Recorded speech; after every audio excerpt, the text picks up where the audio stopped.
It was late October of 2017 when I decided to do something I'd never done before. Camp alone in a graveyard. I was 23 then, a photography student at a small college in northern Ohio. I had this obsession with taking long exposure shots at night, especially in places people normally avoided. Old barns, empty playgrounds, quiet gas stations. That night, I wanted something different. Something that would make people uncomfortable when they saw it. That stillness mixed with the thought of death nearby. There was an old cemetery just outside a small town called Benton Ridge. I'd driven past it a few times before on my way to a friend's house. It sat off a narrow 2-lane road, surrounded by trees that looked almost black at night. The sign at the front said, Ridgeview Cemetery, EST 1886. The place was small, maybe a few hundred graves, a lot of them so old the stones leaned sideways or had letters chipped away by rain. There wasn't any gate, just a rusted chain across the entrance you could easily step over. That Friday night, I left around 9:30 p.m. It was already cold enough to see my breath when I loaded my gear into my car. A cheap tent, a small sleeping bag, my camera, tripod, flashlight, and a thermos of coffee.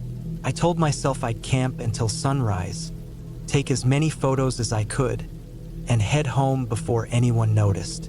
When I got there, the sky was completely clear. The moon was thin and the air smelled like wet leaves and old dirt. The sound of crickets was sharp in the stillness. I parked a little down the road so no one would see my car and walked in carrying my stuff. The grass was damp and uneven, soft enough that every step sank just a little. My boots left prints in the dew. I found a flat spot near the back corner, close to a cluster of tall oaks. It looked like no one had been back there for a long time. The stones were small and covered in moss, and one of them was broken clean in half, like it had been hit by a mower years ago. I set my tent up right beside it, trying not to think about how close I was to someone's grave. Once the tent was up, I boiled some water on a small camp stove and made instant noodles. The steam looked thick in the cold air, and for a few minutes it felt kind of peaceful. I could see the faint lights of the town far away through the trees, but here it was just darkness and silence. Every little sound stood out. The creak of branches, the soft hum of wind moving through the grass, the distant bark of a dog. Around midnight, I started setting up my camera. I wanted to capture the moonlight across the gravestones. The long exposures took minutes each, so I had a lot of time just standing there, watching the tiny screen, hearing nothing but the click of the shutter. After about an hour, I noticed something. A faint flicker of light deeper in the cemetery. At first, I thought it was a reflection, maybe from my flashlight catching on a stone or some glass. But when I turned my light off, I could still see it. A dim orange glow moving slightly. It looked like a candle or maybe a lighter flame. It disappeared behind a line of trees, then came back. I froze, standing completely still. My heart started thudding in my chest. It wasn't bright enough to be a car or a phone flashlight. It was too steady, too warm. I kept telling myself maybe someone else had the same idea I did. Maybe another photographer. But it didn't make sense. Who else would camp in a graveyard at 1 a.m.? I crouched down low and watched. The light moved slowly between the headstones, stopping every few feet, like whoever it was kept kneeling or looking at something on the ground. The quiet made it worse.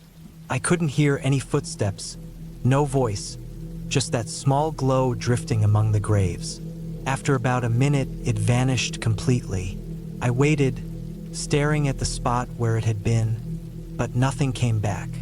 My hands were shaking a little, partly from the cold and partly from that creeping fear that I wasn't supposed to be there. I decided I'd pack up and leave before sunrise. I didn't want to cross paths with whoever was out there. I got back into my tent, zipped it up, and tried to lie still.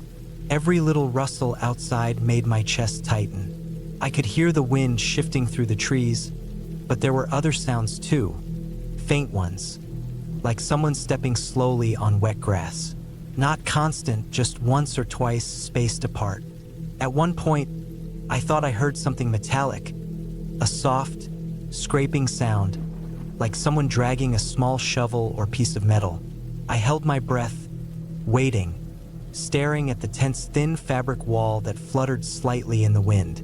The sound stopped after a few seconds, but I couldn't make myself close my eyes again. Around 2:30 a.m., I checked my phone. No signal. My coffee was cold.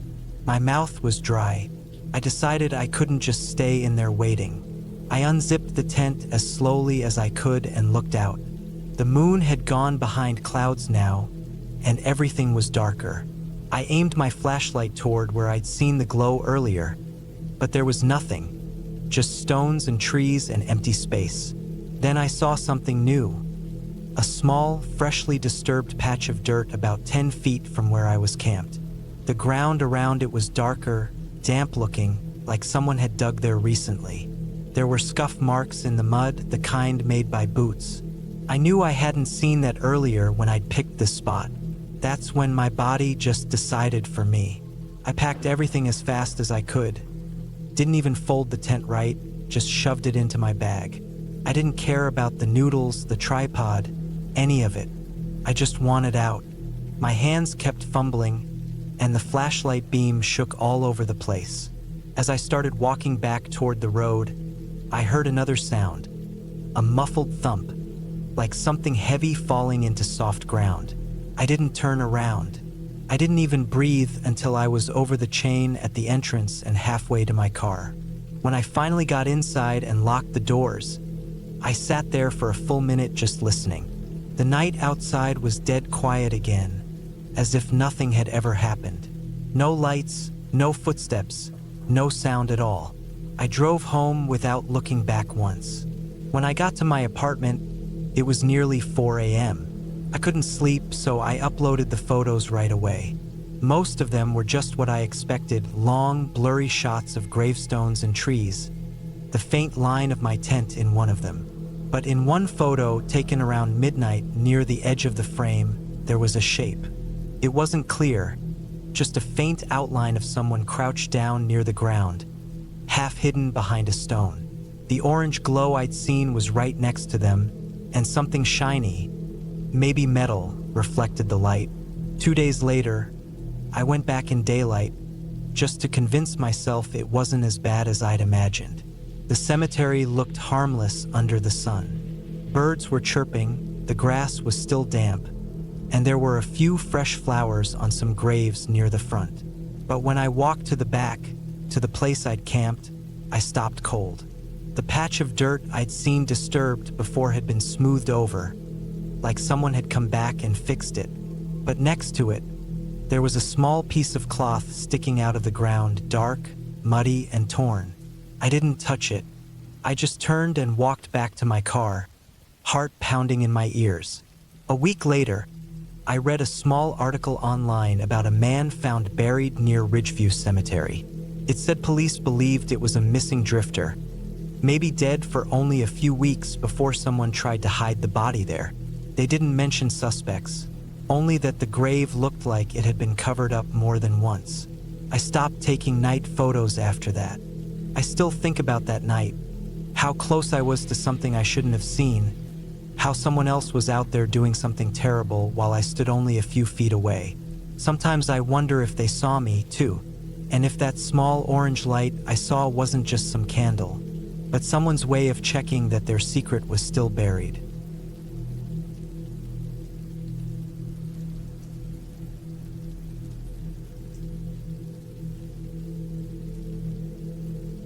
It was in late October of 2017 when I decided to take a solo camping trip into the woods of northern Montana.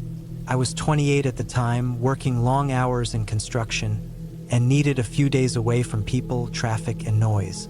I had been to that area once before with friends years ago, but this time I wanted to be alone. I packed my old green tent, sleeping bag, a few cans of food, a flashlight, and a small hunting knife. Nothing fancy, just the basics. The weather forecast said there would be light rain that evening, but I didn't think much of it. I figured it would pass quickly. I reached the area just before sunset. The air was already damp, the sky covered in thick, gray clouds that seemed to press down on the hills. The forest was dense, full of dark pine trees that blocked most of the light. I parked my truck on a narrow dirt path and walked about half a mile into the woods until I found a clearing big enough to set up my tent. The ground was uneven, covered with pine needles, small rocks, and patches of wet mud. I set up my tent near a fallen log and got a small fire going before the rain started. The smell of wet earth filled the air, heavy and raw. I ate a can of beans straight from the tin, sitting near the fire as the wind picked up. The trees creaked and swayed, and every now and then I could hear something moving in the distance, probably an animal. The first drops of rain began falling softly, tapping against my tent and gear. It wasn't bad at first, just a light drizzle, but soon it became heavier, the kind of rain that soaks through your clothes in minutes. I put out the fire, crawled into my tent, and zipped it shut. Inside, it was dark and damp. The rain drummed on the tent's surface in a steady rhythm. I laid back in my sleeping bag, listening to it. I could smell the faint scent of wet nylon and smoke from the fire that had just gone out. For a while, I just listened. Rain, wind, branches breaking somewhere far off. The kind of sounds that usually relax you when you're out there alone. But around midnight, something changed. The rain was still pouring, but I started hearing another sound mixed in with it. It wasn't the usual noises you hear in a forest. It sounded like slow, heavy steps on wet ground. At first, I thought it was just my mind playing tricks, the kind of illusions that come when you're tired and alone in the dark. But it came again, crunch, squish, pause, then another step. The steps were not far off, maybe 30 or 40 feet from the tent. They would stop for a moment, then continue, moving closer each time. I held my breath and stayed still.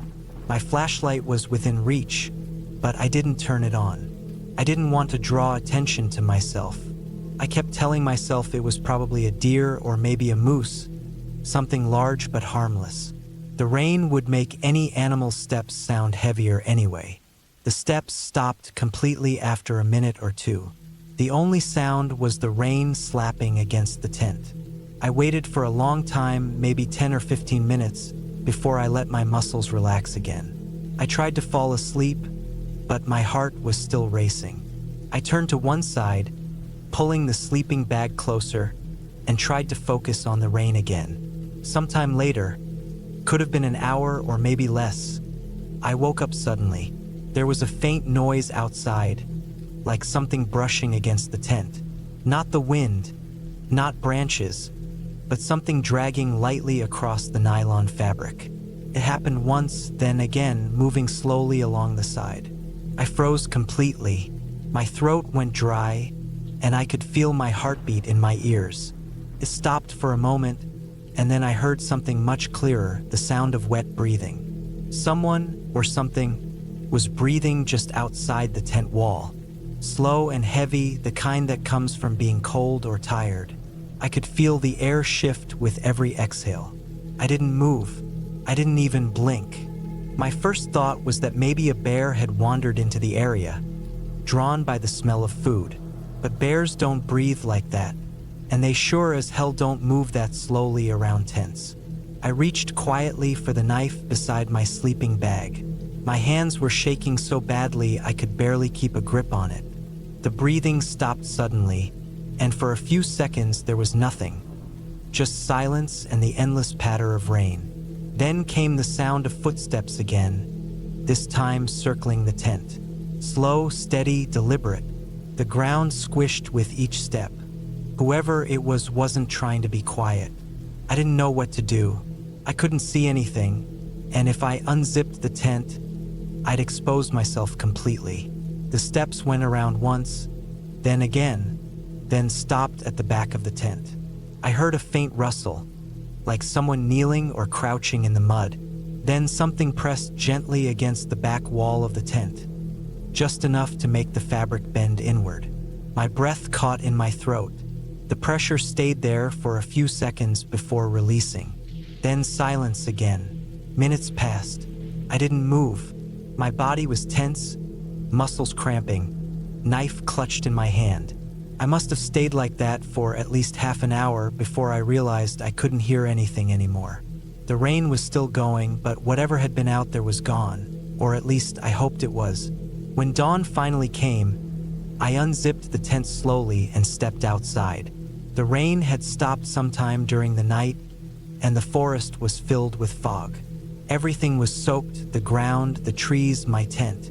I walked around the clearing, my boots sinking into the soft mud. That's when I saw them. Footprints, human ones, bare feet, wide and long, pressed deep into the wet soil. They went all around my tent, circling it several times, and then led off toward the trees. The prints were fresh, the edges sharp from the rain that must have stopped not long before I came out. There was no sign of clothes, shoes, or anything else. Just those footprints disappearing into the woods. I followed them for a short distance, maybe 20 or 30 feet, before I stopped. The fog was thick and visibility was low. I didn't want to wander too far in case I lost track of my camp. I turned back, packed up my things as fast as I could, and left. The whole time I was packing, I felt like someone was watching me from the trees. Every sound, the wind, the dripping branches made me jump. When I finally reached my truck, I looked back once. The fog had swallowed most of the clearing, and the woods looked even darker than before. I didn't see anyone, but the feeling didn't leave me until I was miles away from that place. That night, when I got home, I checked the local news online, just out of curiosity. There had been a report from a few weeks earlier about a man who had gone missing not too far from that area. They said he was last seen hiking alone, and that his car had been found parked near one of the forest trails. No one had found him since. I didn't go camping alone after that. I still think about that night sometimes. The slow footsteps, the breathing, those bare footprints circling my tent in the rain. I tell myself it was just some lost hiker, maybe confused, maybe trying to find shelter. But deep down, I know something wasn't right. It wasn't just the footsteps or the breathing. It was how quiet everything went after. How whoever it was never said a word, never made a sound besides moving. Just waiting there, outside the thin wall of my tent, in the middle of the rain, as if they wanted to see how long I'd stay still before doing something. And the strangest part, those footprints weren't leading to my tent from anywhere. They started right behind it, like whoever it was had been there all along, waiting before I even arrived.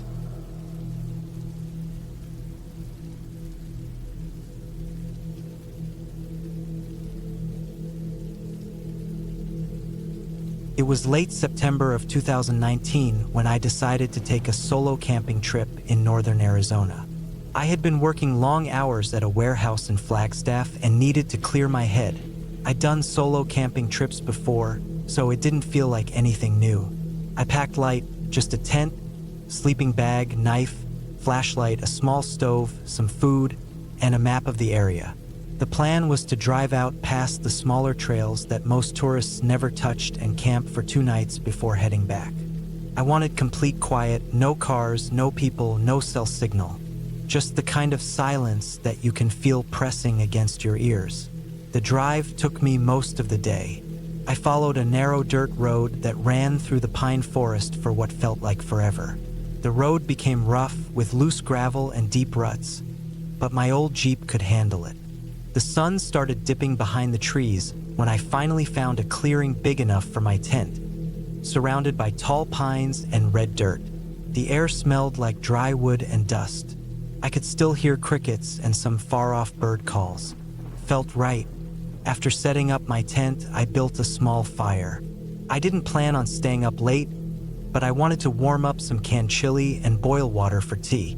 I ate slowly, listening to the forest. When it got dark, it got really dark. The kind of dark that eats everything. My flashlight beam barely stretched beyond a few feet. There were no stars that night. Thick clouds had rolled in, and the air had gone still. I remember the first strange thing clearly because it didn't seem strange at first.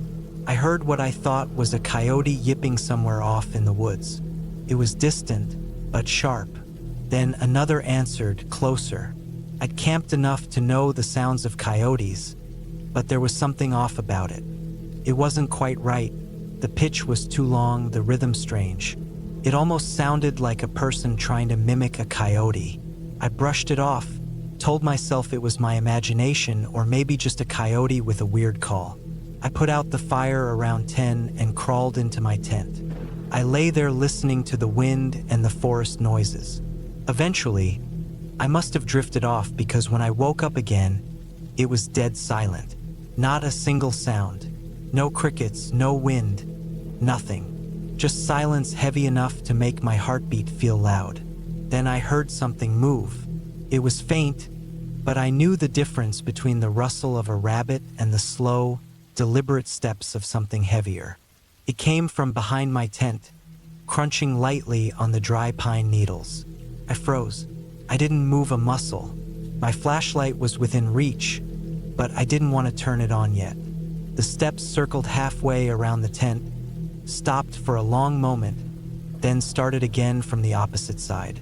I could almost feel the presence outside, standing there. I waited, barely breathing. Then came the sound. A deep, slow sniff, like something taking in my scent through the thin nylon wall. I could feel the hairs on my arms rise. My heart was hammering so hard I thought it would give me away. The sniffing stopped, and after another few seconds, the sound of footsteps faded into the trees. I stayed completely still for almost an hour before daring to move again. When I finally looked at my watch, it was just after 3 in the morning. I didn't sleep again. At dawn, the forest seemed normal again. Birds were chirping, light cutting through the trees. But when I stepped out of my tent, I saw the prints in the dirt. At first, I thought they were animal tracks, maybe a deer, but they weren't. They were bare footprints, long, narrow, human-like, but wrong somehow. The toes were spread wide, and the heel mark was deep, like the thing that made them had put a lot of weight into each step. They went right up to the back of my tent and then veered off into the woods. I packed up my stuff fast, but I didn't leave immediately. I told myself I'd hike a bit farther and find a better spot, maybe near a small creek I'd seen on the map. I convinced myself the prints were probably from some hiker or hunter, but that didn't explain why they were barefoot or why they came so close to me in the middle of the night. I hiked for about 2 hours through the forest. The sun was high now, and everything looked harmless again. I found the creek and decided to refill my bottles. As I crouched by the water, I noticed movement in the trees across the creek. Something tall and still, partly hidden by the shadows. My first thought was that it was a person, maybe a hunter, but it didn't move like one. It was too still, too long in the limbs. I stood up and stared for a while, but as soon as I blinked, it was gone. That's when the smell hit me. It was like rotting meat mixed with something sour and wet. I looked around, expecting to see a dead animal nearby, but there was nothing. I filled the bottles fast and got out of there. I couldn't shake the feeling that I was being watched. Every step felt heavier. The trees seemed closer together, and the forest had gone quiet again. I found another clearing a mile away and stopped for lunch, but I couldn't eat. My stomach felt tight. I tried to distract myself by writing in my small notebook. I always took notes when camping, but my hands were shaking too much to write properly. I heard a snap in the distance, like a branch breaking, and that was it for me. I decided I wasn't spending another night out there. I packed everything back up and started heading toward where I'd parked the Jeep. The problem was, I couldn't find the same trail I came in on. I kept walking, but nothing looked familiar. The trees all looked the same. I tried using my compass, but the needle kept jittering slightly. I told myself I just needed to keep heading south. Eventually I'd hit the dirt road. But the deeper I went, the more uneasy I felt. I kept hearing faint sounds, soft steps behind me, always stopping when I stopped. Once, I turned fast enough to catch a glimpse of something pale ducking behind a tree. I picked up the pace, my breathing sharp. After another half hour, I heard something again. Not behind me this time, but ahead. It was faint, but it sounded like someone trying to call my name, except they were saying it wrong, dragging out the vowels, the tone all twisted. It was my name, but it didn't sound right. I didn't respond. I just kept walking faster, trying to focus on the sound of my own footsteps. By the time I finally stumbled onto the dirt road, the sun was dipping again. I don't remember how far I walked, but my legs were shaking and my shirt was soaked with sweat. When I saw my Jeep in the distance, I nearly ran. I threw my gear in the back, jumped in, and locked the doors immediately. My hands were trembling when I turned the key, and the sound of the engine starting felt like the best thing I'd ever heard. As I started driving, I looked in the rearview mirror once, just once. At the edge of the road, maybe 30 or 40 feet back, I saw something step out from the trees. It was tall, lean, and almost human, but not quite. Its arms hung too long, and its skin looked stretched tight over its bones. It just stood there, watching me. I didn't stop. I didn't look again. I drove until I reached the highway and didn't pull over until I was back in town, parked under a streetlight outside a gas station. I sat there for almost an hour before I finally started breathing normally again. I never went back to that area. I never even looked at a map of it again. A few weeks later, I checked the notebook I'd brought with me. On one of the pages, where my handwriting got shaky, there was dirt smeared across the paper and a single faint fingerprint. It wasn't mine. It was longer, thinner, almost claw-like. That was the last time I ever camped alone. Even now, when I drive through the forests in northern Arizona, I can't help but scan the tree line.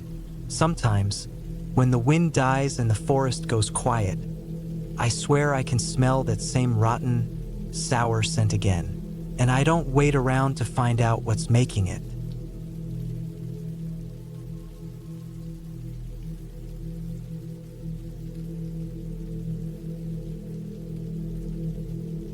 It was late July of 2012 when I decided to go camping alone for a weekend. I just turned 24, and things had been heavy lately. Bills piling up, my job feeling like a slow suffocation. I needed air, space, quiet. My uncle owned a large piece of land outside of Custer, South Dakota. The farm wasn't used anymore, not since he'd gotten too old to manage the cattle. The barns were still there though. Faded red paint, broken doors, weeds high enough to hide your ankles. I figured it would be a good, private place to clear my head. I left early that Saturday morning around 6 with my small tent, sleeping bag, a cooler of food, and my old truck that had half a muffler. The drive took me a few hours. The weather was clear, dry heat, a slow wind coming from the west. When I turned off the main road, the dirt track leading to the farm was rough and narrow, lined with untrimmed trees that scraped my windows. It looked abandoned in that way places do when no one's touched them for years. When I parked near the old barn, I just sat for a while, windows down, listening. No sound but insects, the distant hum of the wind moving through grass. I could see the empty pastures stretching out for what felt like miles. The fences had gaps, and the wooden posts leaned as if tired. It felt peaceful, but in that strange, quiet way that makes you feel like something is listening back. I unloaded my things and decided to set up camp behind the barn, near the field that sloped gently toward a small creek. The ground was dry and uneven, the soil packed and cracked in places. I pitched my tent close to a line of tall corn stalks that had grown wild since the farm had gone empty. They weren't neat rows anymore, just scattered stalks, leaning into each other. I liked the spot though. It was hidden from the road, quiet, shaded by a half-dead oak tree. By afternoon, the sun was brutal. I walked around the property for a bit, exploring. There were old tools rusted in the dirt, a pitchfork missing a tine, a shovel handle broken in half, a wheelbarrow turned upside down. The farmhouse itself stood at the top of the hill, its paint almost gone, windows dark, the front steps caved in. I didn't go inside. I didn't feel the need to. Places like that hold a kind of stillness that you don't want to disturb. As the sun started to set, I built a small fire near my tent. I made simple food, a can of beans and some bread. The smell of smoke and warm dirt mixed with the sweet scent of the nearby corn. Crickets started their endless noise as the sky turned orange, then deep purple. I watched the light fade, feeling that strange mix of calm and alertness that comes with being completely alone. There's something about empty land at night, how it makes you realize how small you really are. By the time I crawled into my tent, the temperature had dropped. The air smelled damp, like soil after watering. I lay there listening, insects, the occasional croak of a frog, the faint rustle of wind through dry leaves. It was peaceful for a long time. I must have been half asleep when I heard something faint. It wasn't loud, just a quick, sharp crack, like a twig snapping under weight. Came from the direction of the corn. I stayed still, eyes open in the dark, heart starting to pick up. I told myself it was probably a raccoon or a deer, but then I heard it again. Slower this time, a crunch of dry dirt. Footsteps, maybe. I waited. The noise stopped. For a while, I lay there staring at the dim shape of the tent ceiling, every sound outside amplified. My breath, the wind, the insects. I almost convinced myself I'd imagined it. But then, a new sound, not a footstep this time. Something brushing against the side of the tent. Light but deliberate. Fabric shifting under a hand or something passing too close. I froze. My skin prickled all over. I didn't move. I could hear my own pulse in my ears. After a few seconds, the brushing sound moved toward the back of the tent, then stopped completely. Nothing, just silence. The crickets had gone quiet too, which made the silence worse. I reached slowly toward my flashlight. When I turned it on, the beam hit the thin tent walls, turning them pale white. I saw nothing through the fabric. After a long time, I unzipped the front of the tent and stepped out. The air outside was cold and still. I swung the flashlight around the campsite. The fire had gone down to glowing embers. My cooler was still there. The grass looked undisturbed. Then I pointed the light toward the cornfield. For a second, I thought I saw movement, just the tops of the stalks swaying slightly. But the air wasn't moving. I walked a few steps closer. The smell of dirt and dry corn was thick. I waited, listening, every muscle in my body tense. Then I heard it again, faint, deep in the field. A single rustle, then another. That was enough. I backed away slowly, keeping the light pointed forward. When I got back to my tent, I didn't go inside. I sat on the ground beside the fire pit and fed it more wood until it burned bright again. I stayed there for hours, just watching the flames, eyes scanning the edges of the light. At some point, maybe around 3 in the morning, I heard something metallic. A short, sharp sound like something hitting an old piece of machinery. Came from near the barn. I turned the light that way but saw nothing. The barn door was half open, the shadows inside thick as tar.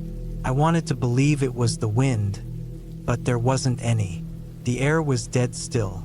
I didn't sleep that night. I waited for dawn, and when the first bit of light broke over the field, I packed my things. The corn looked normal in the daylight, yellow-green, dry, harmless. The barn looked smaller somehow. I thought maybe I'd overreacted, that it had just been animals. I almost laughed at myself, but when I walked toward the barn to take one last look, I saw something that made my stomach twist.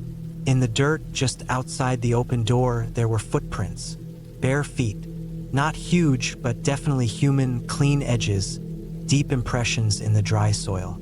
They circled the barn, leading toward the side where the tools were, then back into the field behind it. I stood there for a long time just staring at them. The prints were fresh from the night before, maybe only hours old. There were no tire tracks, no other signs of a vehicle. Whoever had made them had walked here, or maybe lived close enough to come through the fields unnoticed. I didn't bother to look further.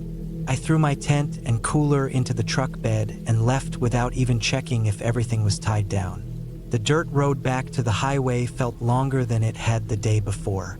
I kept glancing in the mirror, half expecting to see someone walking behind me on the road. I didn't tell my uncle about it. I didn't tell anyone. But a few weeks later, when I was back home, I saw a small story online. It was buried under other local news, a short article about an abandoned property near Custer. Some hikers had found a small camp set up behind an old barn, with blankets, food cans, and clothing that didn't belong to anyone who lived nearby.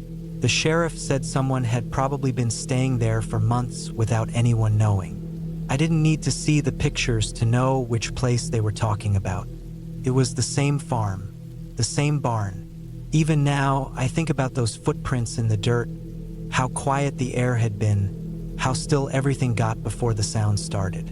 And I think about how close that person must have been. Just a few feet from my tent, standing in the dark, watching me while I lay there thinking I was alone. I never went camping again after that.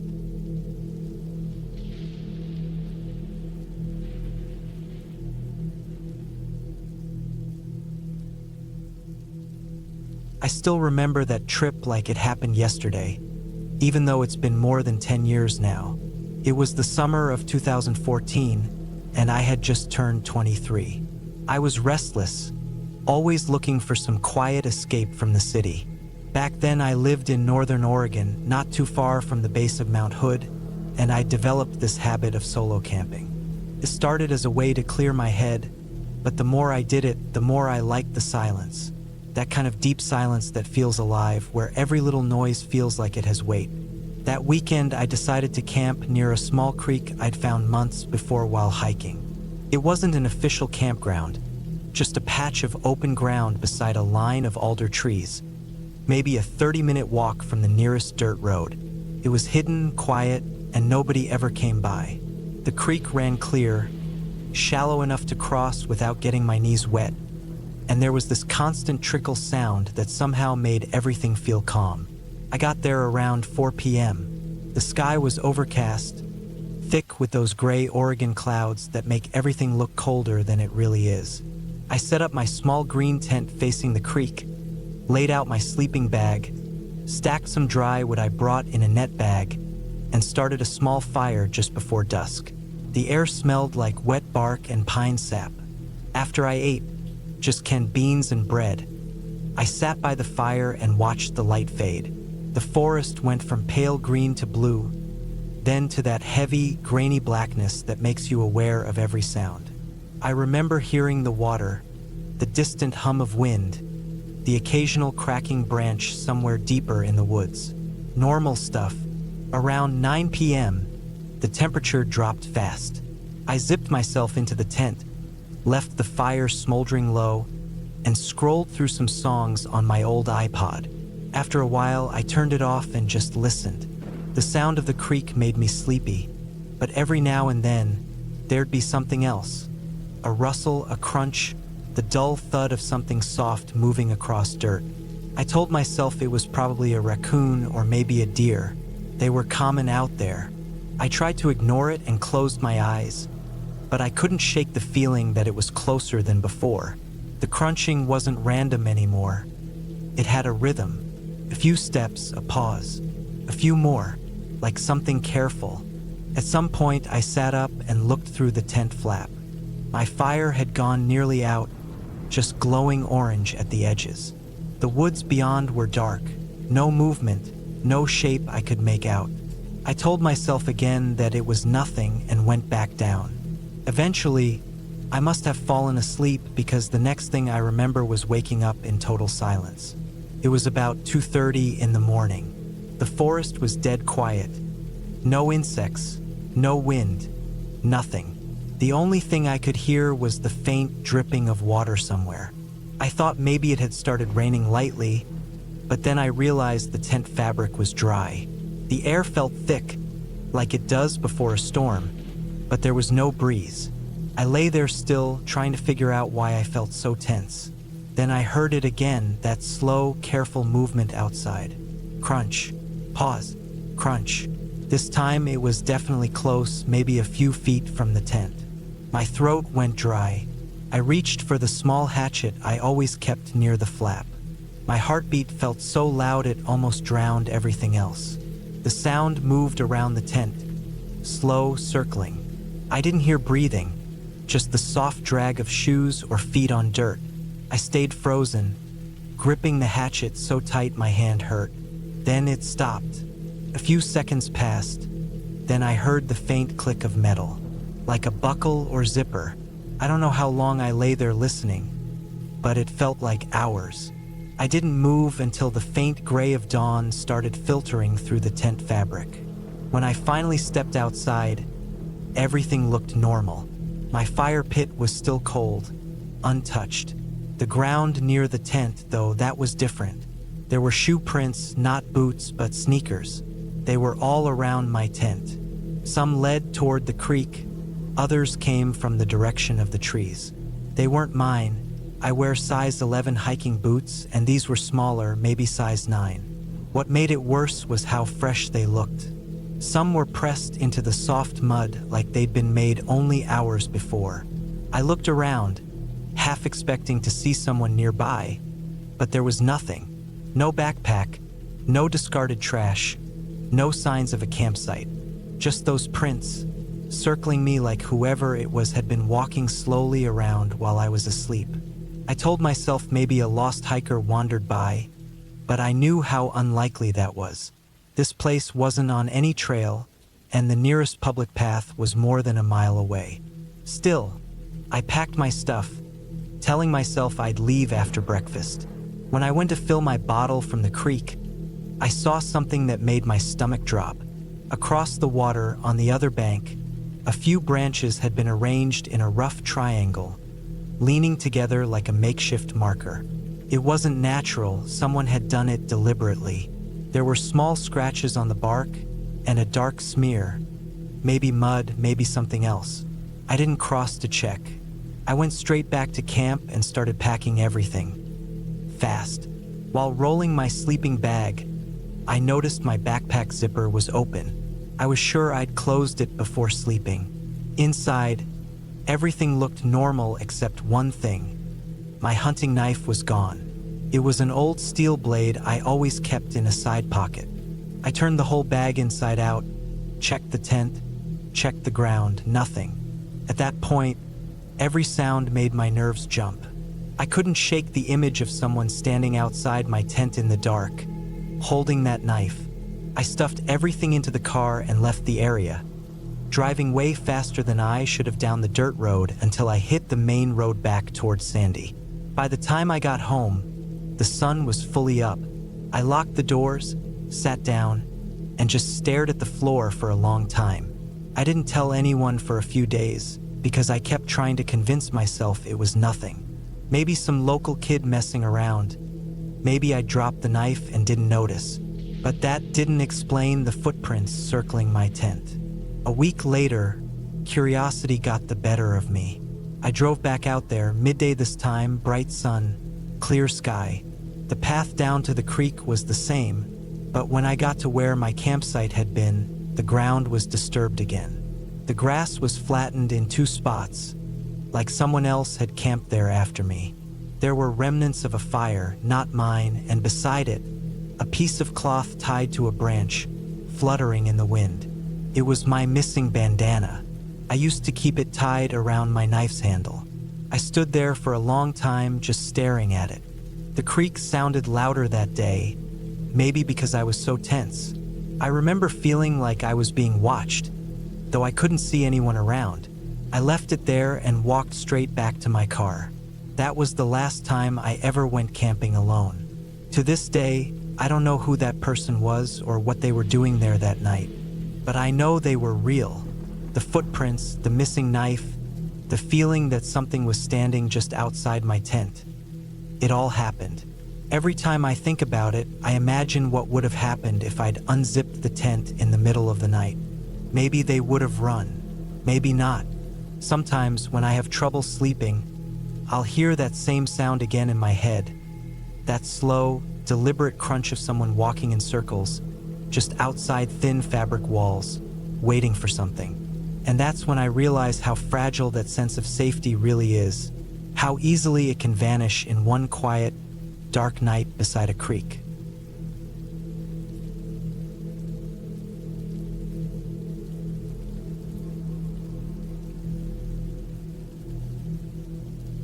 It was the summer of 2011, and I had just turned 22. I had been driving across the country for a few weeks, trying to get away from everything: work stress, city noise, people. I wanted quiet, something that felt like it belonged to me for a little while. I ended up in northern Arizona, just outside a small town called Holbrook. The area was dry, open, mostly desert and flat land, but there were patches of forest the farther you went toward the mountains. I'd read online about a place where you could camp for free, an old Forest Service road that led into a canyon. I didn't check the reviews too carefully, just saw the photos. It looked peaceful, empty, perfect. I got there in the late afternoon. The dirt road leading in was rough and narrow, the kind that makes you check your rearview mirror every minute because you don't want to meet another car. The road dipped and curved for miles until I found a small clearing surrounded by low trees and shrubs. There was a rusted fire ring in the middle of the site, old beer cans half buried in the dirt, and a couple of bullet casings scattered around. It looked like people had used it for target practice or parties, but it had clearly been empty for a while. I parked my old Jeep near a flat spot and set up my small tent. Nothing fancy, just a single-person tent and a sleeping pad. The air was hot, dry, and smelled faintly of dust and pine. I remember how still it was. No wind, no sound except for the faint buzzing of insects. I built a small fire with the branches I'd gathered and cooked a can of beans over it. As the sun dropped lower, the shadows stretched long and dark across the clearing. I could see the red glow on the rocks in the distance, and everything turned that deep orange color that makes the world look empty. I remember thinking it was exactly what I wanted, total silence. But the quiet started to feel strange once the sun was gone. I don't know how to explain it. The kind of quiet where your own breathing sounds too loud, and your heartbeat feels heavy in your chest. I was sitting by the fire, just staring at the flames, when I realized I couldn't hear a single insect anymore. No crickets, no movement. It was like someone had turned off a switch. I tried to shake it off and told myself it was just nighttime settling in. I poured some water on the fire until it dimmed to a dull red glow, then crawled into my tent. It was small and stuffy, the kind of tent where you can feel every movement outside. I lay there listening. The night was pitch dark. No moon, just a few stars behind the clouds. I could hear the sound of my sleeping bag rustling when I moved, and for a while that was all. Then I heard something else. Faint, steady crunching. It sounded like footsteps. Slow, careful, deliberate steps coming from somewhere out in the trees. They weren't close, not yet, but they were there. I held my breath, waiting, telling myself it was probably an animal, maybe a deer or something. But the steps didn't sound like an animal. They were too steady, too even, and I could hear them moving around, not toward me, just circling the clearing. I remember gripping the small knife I kept by my sleeping bag, my hands sweating so badly I could barely hold it. The footsteps stopped for a long time. I waited, straining my ears, but there was nothing. I finally managed to calm myself down enough to lie back and close my eyes. Then, maybe 10 or 15 minutes later, I heard the sound again, but this time closer. I could tell it was right near my Jeep. I could hear the faint scrape of metal, like someone brushing against it. My heart was pounding so hard I could hear it in my ears. I didn't move, didn't make a sound. It went on for a while. Quiet movements, something shifting near the car, then silence again. I didn't dare unzip the tent or shine my flashlight. I just waited, every second stretching out until it felt like hours. Eventually, I must have drifted off, because the next thing I knew, it was morning. The first thing I did was unzip the tent and step outside. The ground was cold and damp from the night air. My fire pit was still faintly smoking. Everything looked the same except for one thing. There were footprints in the dirt near the Jeep. Human footprints. Not boot prints, not bare feet, but something in between, like worn shoes with the soles almost gone. The prints went around the Jeep, circled the fire pit once, then disappeared into the trees. I checked the car. The driver's door was slightly open. I could have sworn I'd locked it. Inside, the glove box was open, and all the papers were scattered. Nothing valuable was taken, just the small stuff messed up like someone had gone through it in a hurry. I stood there staring at the open door, trying to figure out what the hell happened. Maybe it was some local kid messing around. Maybe a drifter, but it didn't feel like a joke. I decided to pack up and leave. I could feel the hair standing up on the back of my neck the whole time. I kept looking over my shoulder into the trees, half expecting to see someone standing there. But there was nothing, just the same empty woods, silent and still. When I finally got back onto the main road, I stopped at a small diner about 30 minutes away. The woman at the counter looked at me like I hadn't slept, and I hadn't. I asked her if there were any homeless camps or hunters out near the forest road. She said no, not usually. Said it was too far out for that. Then she told me something that stuck with me. A few years back, a man went missing in that same area. He'd been camping alone. They found his truck, but never found him. She said it like it was just another story people tell travelers, but it hit me harder than it should have. That night, I drove until it got dark again, but I didn't stop to camp. I pulled into a rest area off the highway and slept in the back of the Jeep. The air smelled like gasoline and dust, but I didn't care. I just wanted to be somewhere with other people, even if they were strangers. I kept thinking about those footprints, how close they had come to my tent. I kept replaying the sound of those slow, quiet steps moving around me in the dark. A few days later, I couldn't get the image out of my head, so I looked up that area online trying to find stories about it. I found an old post from someone who had camped there years earlier. They described almost the exact same thing. The footsteps, the silence, the open car door in the morning. The post ended with them saying they never went camping alone again. It's been years now, but I still think about that night. Sometimes when I'm trying to fall asleep, I hear those faint footsteps in my head, just slow and steady in the dirt. I don't camp anymore. I still drive, still travel, but I sleep in motels now, even if it's just a dirty roadside one. Because out there, in the middle of nowhere, you can feel how thin the line is between being alone and being watched. And every time I think back to that place, the dirt clearing, the rusted fire ring, the footprints fading into the trees, I realize something I didn't want to admit then. Whoever was out there that night didn't want my stuff. They had all the time in the world to take it. They just wanted to walk around my camp, to listen, to stand close enough to hear me breathing. And for some reason, they decided to leave. That's the part that keeps me awake. Knowing that someone was there, inches away, and chose to walk away instead of whatever else they could have done. And that choice, more than anything, is what makes it so much worse.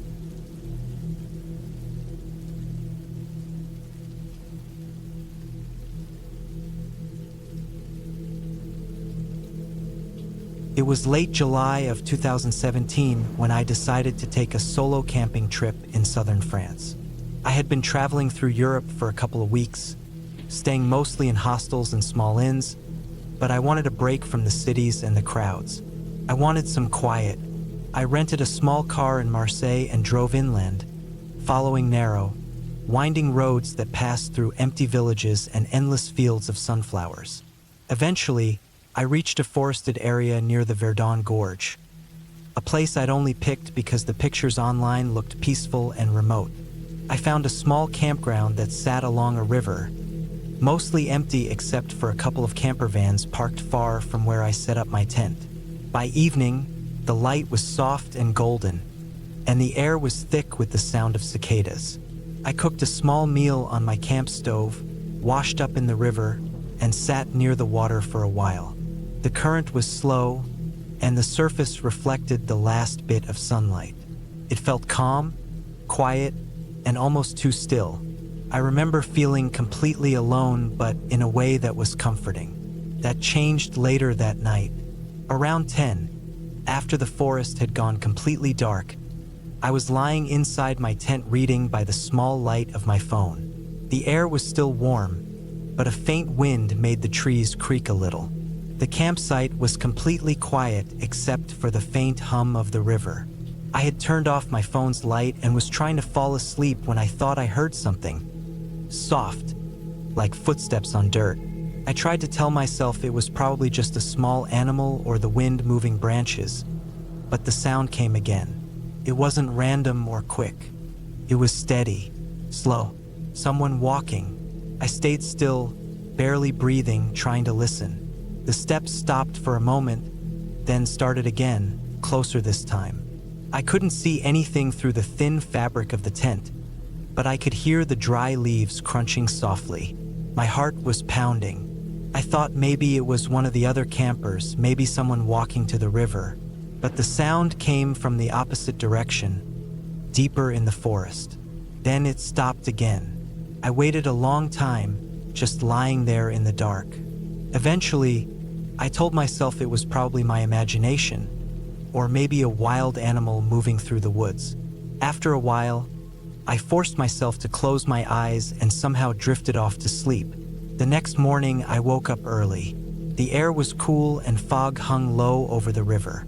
I stepped outside and immediately noticed something odd. The ground around my tent had a few faint footprints. They were shoe prints, not animal tracks. They were small and light, but fresh enough to tell they hadn't been there before. My stomach tightened a little. I looked around, but there was no one nearby. The camper vans I'd seen yesterday were gone. I told myself again it was nothing, that maybe someone had just walked through the campsite and I hadn't noticed. I packed my bag for a short hike and left for a few hours. The forest trail wound up through steep hills overlooking the gorge. It was beautiful, quiet, and completely isolated. By the time I came back in the afternoon, my clothes were damp with sweat and I was ready to swim in the river. When I reached my campsite, something felt different. My tent flap was open. I was sure I had zipped it before leaving. I stood still for a moment, scanning around me. Everything inside the tent looked the same. My sleeping bag, my backpack, my stove, but I still felt uneasy. I checked my things and didn't notice anything missing. Still, that feeling stuck with me, heavy in my chest. I went to the river anyway, trying to shake it off. The water was cold and refreshing. I stayed there until the light started fading, then headed back to make dinner. The forest got quiet early, the way it does when darkness starts to settle in. I remember lighting my small camp lantern and sitting beside the fire, watching the light flicker on the trees. That's when I noticed movement on the far edge of the woods. At first, I thought it was just the firelight playing tricks on my eyes. But the more I stared, the more certain I became. There was someone standing there, just far enough that I couldn't make out any details, but close enough to see the shape of a person. They weren't moving, just standing and facing my direction. A chill went through me. I stood up and looked harder. The person didn't move or make a sound. I tried to convince myself it was another camper, maybe watching from the other side of the site, but the longer I stood there, the more wrong it felt. It wasn't the way a normal person stands. It was too still, too deliberate. I grabbed my flashlight and pointed it toward the trees. The beam of light hit the trunks, the bushes, the uneven ground, but there was no one there anymore, just empty forest. That night, I barely slept. I kept hearing little sounds, branches breaking, faint movement, but every time I shined my light, there was nothing. At some point, Exhaustion took over, and I drifted in and out of uneasy sleep. When I woke up around dawn, I decided I'd had enough. I wanted to leave. I started packing my things quickly, barely stopping for breakfast. That's when I noticed something that made my skin crawl. Near the tree line, maybe 30 feet from my tent, there were a few small piles of stones, neatly stacked, 3 or 4 rocks each. I hadn't seen them before. They were arranged in a rough line facing my campsite. I didn't think twice. I threw everything in the car, not even bothering to fold my tent properly, and started driving back toward the main road. I had to pass through a few small villages before reaching the highway. In one of them, I stopped at a cafe for coffee, trying to calm down. As I sat outside, I noticed a man standing on the other side of the street. He was tall, thin, wearing a dark jacket even though it was already warm. His hair was unkempt and gray, his face long and pale. He was staring straight at me. I looked away quickly, pretending not to notice, but when I glanced back, he was still there, not moving. My hands were shaking. I finished my coffee quickly and went back to my car.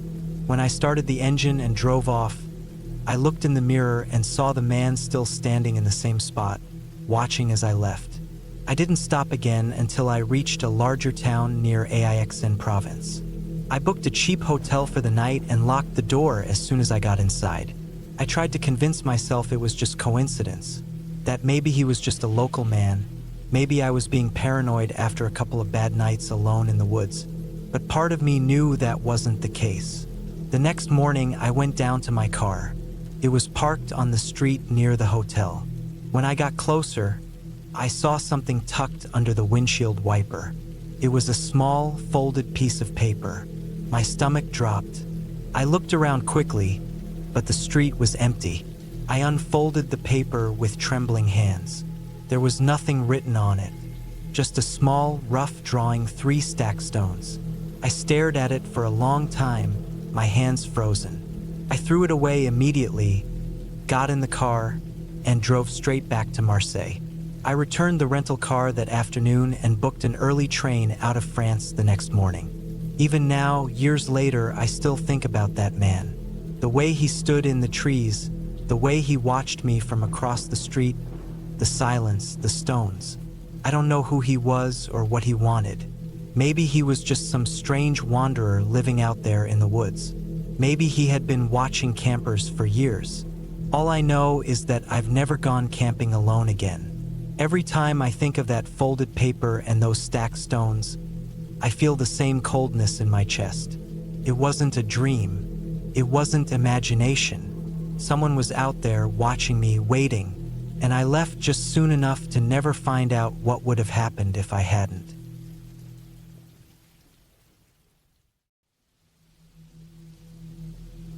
It was late September of 2011 when I decided to go camping alone for the weekend. I had been driving through northern Montana for a few days, just wandering aimlessly, stopping where I wanted, sleeping in my car or pitching my small green tent wherever it felt quiet enough. I found something peaceful about being alone with just the sound of wind and trees. I wasn't looking for adventure, just silence. That afternoon, I left the main road and drove down an unmarked dirt trail that looked like it hadn't been used in years. The road was rough, filled with uneven dips and patches of overgrown grass. I had to drive slow so my old Chevy wouldn't bottom out. The deeper I went, the more isolated it felt. The trees grew thick on both sides, their branches closing in overhead, blotting out most of the sun. My phone had already lost signal a while ago, and there wasn't a single sound besides the hum of the engine and the crunch of gravel. After about 30 minutes, I saw a clearing ahead. When I pulled in, I realized it used to be a campground. There were 4 fire pits made from rusted metal rings, a few wooden posts that probably used to hold signs, and what was left of a collapsed picnic table. The place looked like it had been abandoned for decades. The trees had grown around the sites, reclaiming the area. Moss covered most of the wood, and there were bits of broken glass scattered here and there. The air was heavy and still. I parked near the edge of the clearing and got out. The first thing I noticed was the smell. Old damp wood, mold, and the faint scent of smoke that lingered like something once burned here and never left. I walked around, kicking through leaves, checking for a flat enough spot to set up my tent. I picked one near an old fire ring that seemed less sunken into the ground. As I unpacked my gear, I noticed something strange. There were faint tire marks on the far side of the clearing, not too old. They curved into the trees and disappeared. They weren't mine, and they didn't look like they belonged to any large truck or SUV, more like ATV tracks. I figured maybe some hunters or locals used this place sometimes. Still, the tracks looked fresh enough that it made me feel uneasy. By the time I set up my tent and gathered wood for a small fire, the sun had started dropping behind the trees.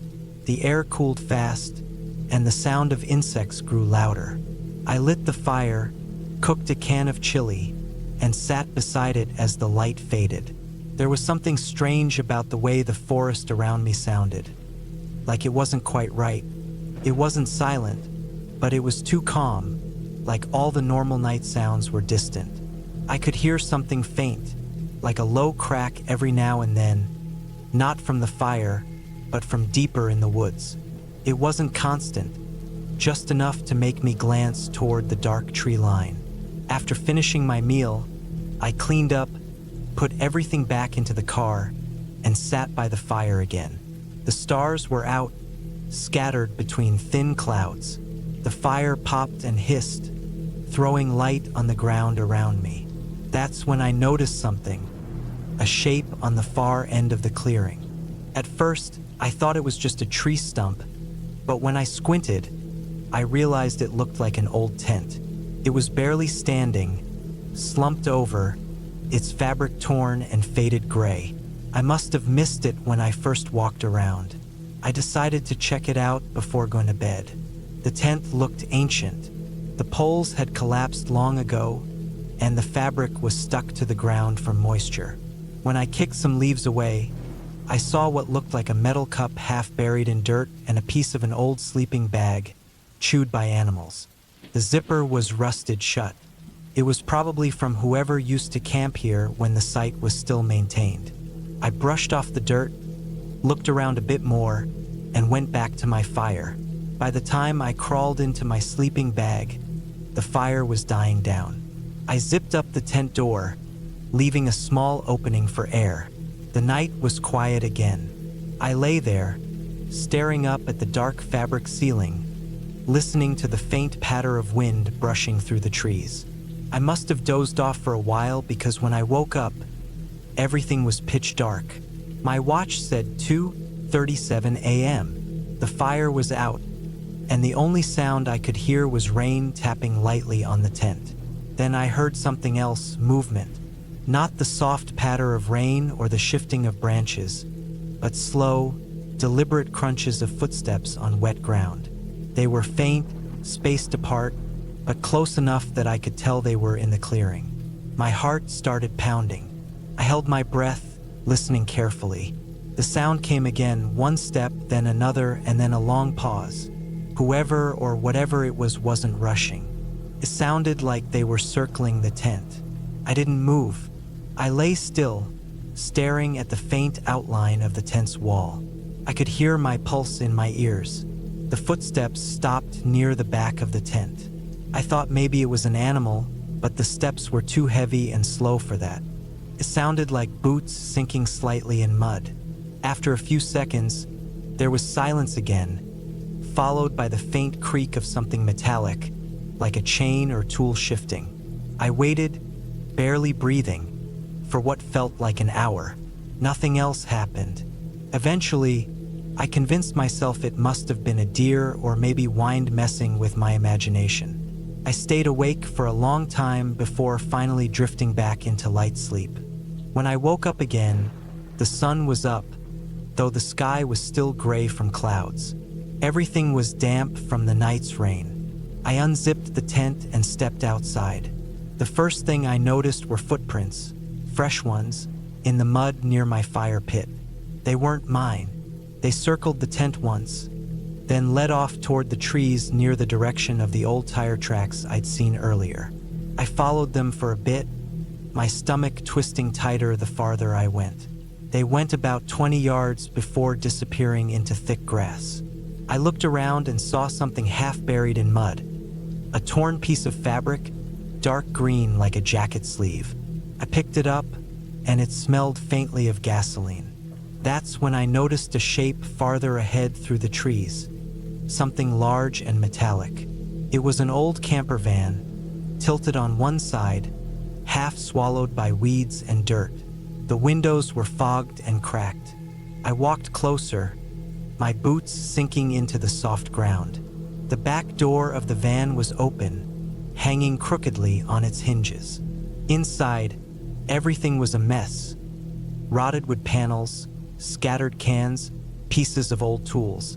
There was a smell too, thick and sour, like wet clothes that had never dried.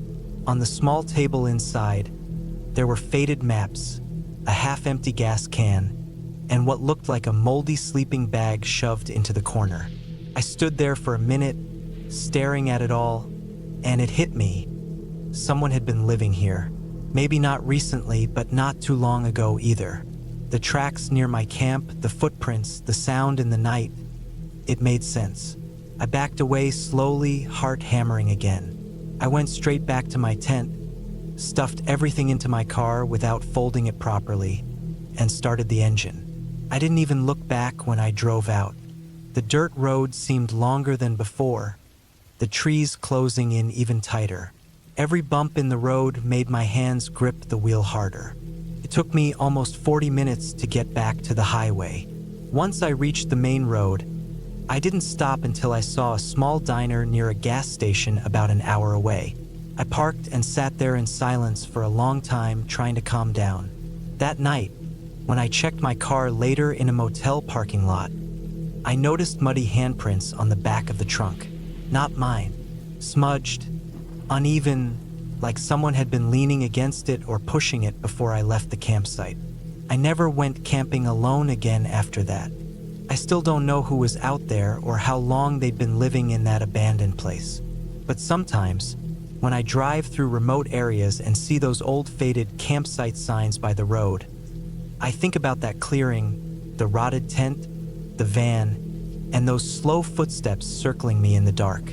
And I still can't figure out what scared me more that night.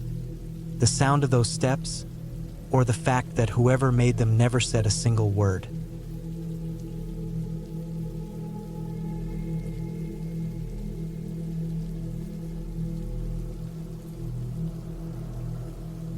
It was late September of 2017 when I decided to go camping alone near Cedar Lake, a small, quiet place in northern Minnesota. I was 26 back then, working a desk job that made every week feel the same. I wanted a break from screens, traffic, and people. The weather that weekend was supposed to be calm, cool nights, dry air, and no storms.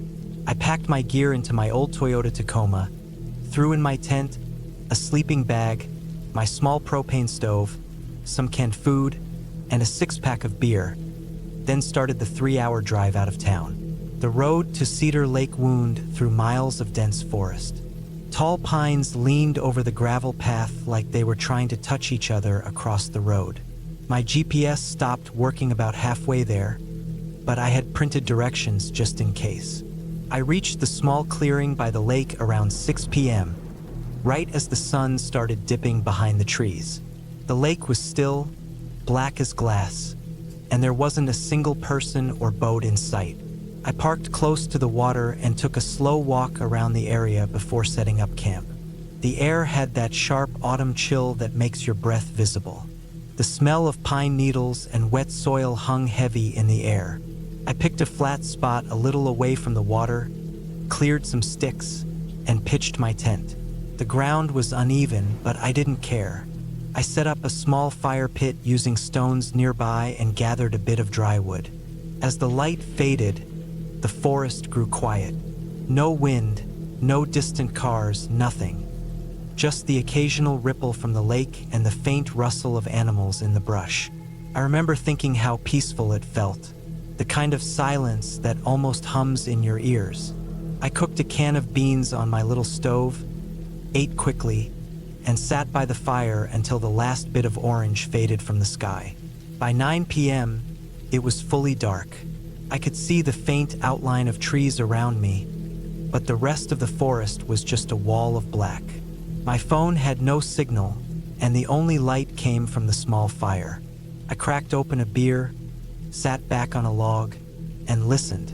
There was something calming about being that far away from everything. Then I heard it, a short, sharp snap of a branch somewhere behind me. I turned around, scanning the darkness. Could have been a deer or a raccoon, maybe even a fox. The woods were full of life. That sound alone didn't mean much. I tried to ignore it, but then another sound came. Slower, heavier, like deliberate footsteps. Leaves crunching one after another. I stood up and pointed my flashlight into the woods. The beam cut through the trees for maybe 20 feet, but I saw nothing. My heart rate picked up, and I tried to convince myself it was just an animal. Still, there was something about the rhythm of those steps that didn't sound like any animal I knew. They were spaced too evenly, too slow. I yelled out, just a short shout, hoping it would scare off whatever it was. The sound stopped instantly. Dead silence again. I waited, listening so hard it made my ears hurt. Nothing. After a minute, I sat back down, trying to relax. The fire had died down to glowing coals, so I tossed on a few small logs. The warmth helped a little, but I couldn't shake the feeling that I wasn't alone. About an hour passed. I checked my watch, almost 10:30. I decided to call it a night. I packed my food into the truck so animals wouldn't mess with it, zipped myself into the tent, and laid back on my sleeping bag. The rainfly flapped lightly in the cold wind that had started up. I turned off my flashlight and stared into the dark fabric above me, listening. Took me a long time to fall asleep. Every tiny sound outside made me open my eyes again. Branches creaking, small things scurrying through the leaves, the wind shifting. Around midnight, I must have drifted off because I woke up later to a completely different kind of noise. It was faint but steady, the sound of wet footsteps moving on soil, coming from near the water. I froze. My tent was maybe 50 feet from the lake, so whoever or whatever was out there was close. The steps were slow, dragging slightly, and every few seconds, I could hear the squish of mud. I sat up, completely still, my heartbeat hammering in my ears. Then came a soft metallic sound, like something tapping lightly against metal. I realized it was near my truck. I kept listening, and after a few seconds, I heard the truck door handle rattle. Once, then again. Someone was trying to open it. I grabbed my flashlight and my small camping knife, which wasn't much use for anything but food prep. My mouth went dry. I didn't move for a while, hoping whoever it was would just leave. The rattling stopped.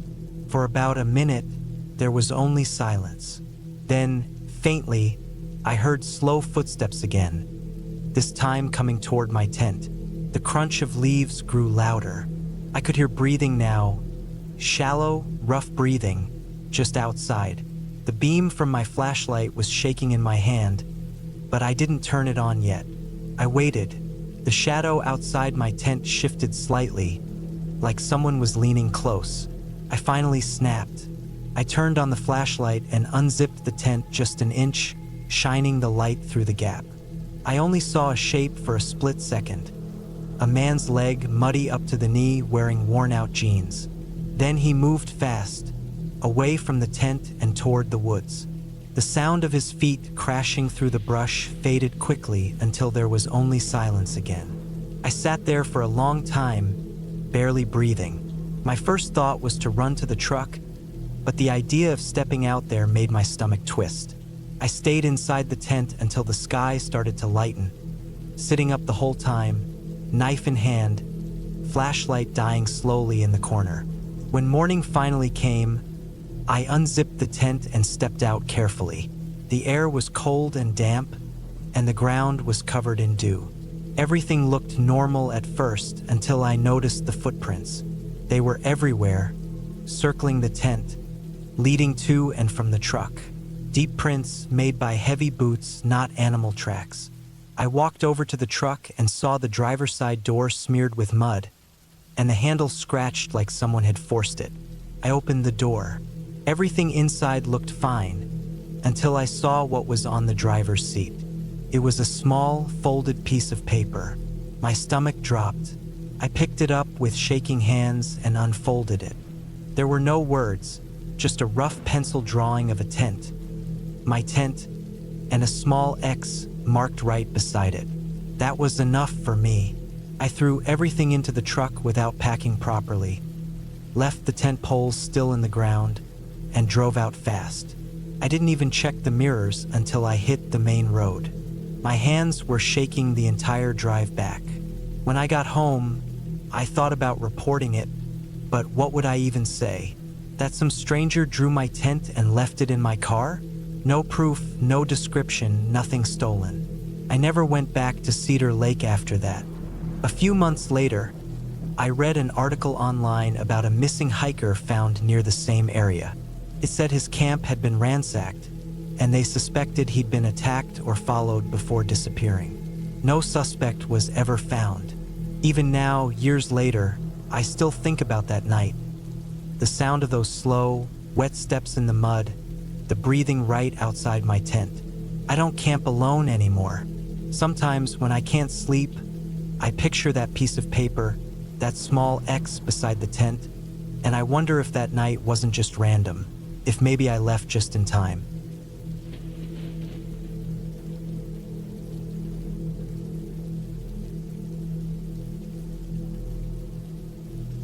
It was late summer of 2018 when I decided to spend a few days camping alone in southern France. I was 28 back then, tired of city noise, tired of people, and I wanted silence. I rented a small gray Peugeot, packed my tent, some food, a flashlight, and a knife just in case. I chose a quiet forest area near a small village called Saint-Montan, not far from the Rhone River. It wasn't a famous tourist spot, and that's what I liked about it. It looked peaceful, surrounded by tall trees and narrow dirt trails that went deep into the woods. The first day was calm. I reached the area around noon, parked near a gravel road, and hiked about half a mile into the woods to find a good camping spot. The air smelled like pine and dry soil. There was no sound except for crickets and distant birds. I found a flat area between two big oak trees, perfect for pitching my tent. I set everything up, laid out my sleeping bag, and cooked some instant noodles on my small gas stove. The silence felt heavy but peaceful. As evening came, the sky turned orange and then purple. I sat by a small fire I made, watching the flames dance. I remember feeling completely alone, but not in a bad way. Just aware of how quiet the world was out there. By around 10 p.m., I put out the fire and crawled into my tent. I left the flap open for air, listening to insects buzzing and leaves rustling. Sometime after midnight, I woke up. It was one of those half-conscious wake-ups, where you don't know why you opened your eyes, but you just did. I lay still, staring at the faint orange glow from the embers of the fire outside. That's when I noticed something, a soft crunching sound. Footsteps, slow, uneven ones. At first, I thought it was an animal, maybe a deer or wild boar, but the sound had a rhythm. One step, then another, then a pause. Human steps. My whole body froze. I held my breath, listening carefully. The steps were moving near the trees, circling. I could hear twigs snapping softly, dry leaves shifting. After about a minute, the footsteps stopped.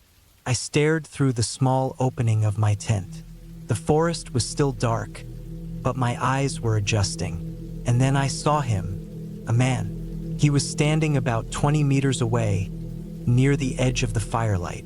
He was tall, maybe 6 feet or more, thin, wearing dark clothes, looked like a black jacket and pants. I couldn't see his face clearly, but I noticed how still he stood. completely motionless, like he was staring straight toward my tent. I stayed frozen, not moving a single muscle. My breathing was shallow. My first thought was maybe it was a hiker or local who got lost, but no one camps that deep in the woods at night, especially not dressed like that. The way he stood there, it didn't look like someone who needed help. It looked like someone watching. I slowly reached for my flashlight beside my sleeping bag. I turned it on and pointed it toward him. The beam hit the trees, but he was gone. I scanned left and right. Nothing, just shadows and branches. The sound of insects filled the silence again, and for a second, I thought maybe I imagined it. Maybe it was a tree trunk or my half-awake mind making shapes in the dark. Still, I didn't sleep much after that. I kept the flashlight in my hand, staring at the tent flap until dawn. In the morning, the forest looked completely normal again. Bright sunlight filtered through the trees, birds chirping like nothing happened. I stepped out of my tent and walked toward the spot where I thought the man had been. The dirt was uneven, scattered with leaves, but there were footprints, fresh ones. Shoe prints, clearly human, leading from the trail toward my camp and then away into the woods. I followed them a few meters, but they disappeared near the brush. That's when a cold realization hit me. Someone really had been there. Someone walked up to my camp in the middle of the night, watched me, and then left. I should have packed up right then and left, but I didn't. I told myself it could have been some local checking on me or a traveler passing through. I didn't want to ruin my trip over something that might have been harmless. That afternoon, I went hiking further up the trail, maybe 2 kilometers. I didn't see anyone the whole time, but I did notice a faint smell, like smoke. At one point, I saw a small clearing with burnt wood and old cans. Someone had camped there not long ago. There was a torn blue tarp tied between trees, half collapsed. I didn't stay long. Something about that spot made my skin crawl. When I came back to my tent around evening, I noticed something subtle but off. My stuff had been touched. My backpack was slightly open, though I was sure I zipped it before leaving. A can of food was lying on its side. Nothing was stolen, but someone had gone through my things. That night, I didn't make a fire. I sat in my tent with the light off, just listening. Every sound felt louder than usual. Around midnight again, I heard movement, closer this time, dry leaves crunching. My heart started pounding. I grabbed the knife from beside my sleeping bag and waited. The steps came slower, like whoever it was trying not to make noise. Then I saw a silhouette outside the tent, the shape of a head and shoulders, faintly outlined against the dark. He was standing right outside. I could hear him breathing, slow, heavy breaths. I didn't move. I held my knife tightly, shaking. After maybe 10 seconds, the shape started moving again, walking around the tent. I heard him circling once, then stopping on the other side. My pulse felt like it was in my throat. Then I heard a sound that made my stomach twist. Fabric moving. He was touching my tent, running his hand across it. That was it for me. I unzipped the back of the tent quietly, slipped out, and crouched down. I kept low and started crawling toward the trees, trying not to make a sound. My car was maybe half a mile away. I didn't look back. Every small crack of a twig made me feel like he was right behind me. When I finally reached the gravel road, I sprinted. I could barely see anything, just my flashlight beam bouncing. I reached the car, threw my bag in, started the engine, and drove off so fast I nearly went off the road. I didn't stop until I was back near the village. I parked in front of a small bakery that was closed for the night and just sat there in my car, shaking, trying to breathe normally again. The next morning, I told a local man at the cafe about what happened. He said people sometimes saw a strange man living off the forest near St. Montan. No one knew who he was, just that he moved camps often and avoided everyone. Some said he used to be a local who went missing years ago after losing his family. Others said he was just a drifter who didn't want to be found. I never went back to that forest. When I think about it now, what scares me isn't just that he was there. It's that he knew exactly where I was sleeping. He could have unzipped that tent in the middle of the night if he wanted. He could have done anything. Every time I camp now, I always pick spots near people, near roads, never alone in deep woods again. I don't even light big fires anymore. I keep my light low, my car close. That trip taught me something I'll never forget. The scariest things out there aren't ghosts or monsters. It's people, the ones who watch you from the dark, the ones who don't say a word, the ones who wait until you're alone.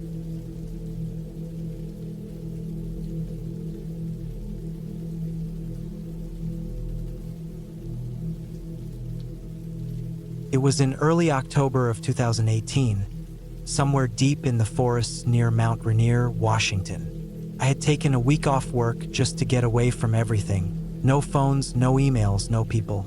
I wanted the kind of quiet that only comes from being far away from everything familiar.